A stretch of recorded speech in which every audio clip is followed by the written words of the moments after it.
Samantala sa karagdagan pa nating mga balita, pag-uulat naman mula sa ating CMN roving reporter sa Mindanao. CMN Live Nationwide. Willie Boy Ramos, magandang araw sa iyo.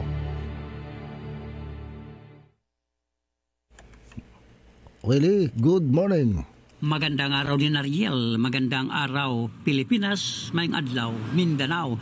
Pinasara ng DE in Region 12 ang isang illegal gold and copper mining sa sitio Campo Kilot, Barangay Pulubato, bayan ng Tampakan, South Cotabato, at kasabay din ang pagsamsam ng mga mining equipments na tinatayang nasa mahigit 200,000 piso ang halaga, at kasabay din ang pag-demolish sa mga struktura.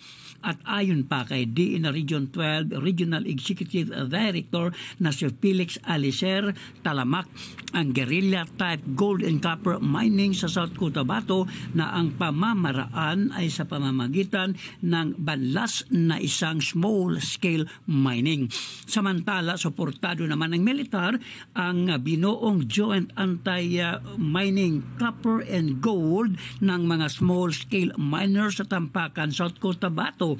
Magkatuwang na itinataguyod ng DE na Region 12 mga Blaan tribal leaders, maging ang Police Regional Office, Bangsamoro Autonomous Region in Muslims, Mindanao, sa kabila ng Tampakan ay hindi sakop sa Bangsamoro Region.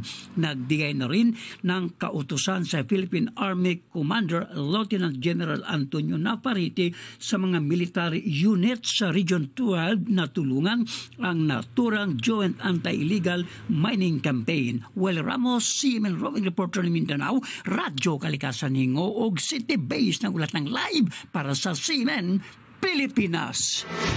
CMN Live Nationwide.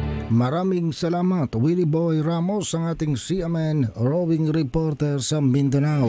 Samantala sa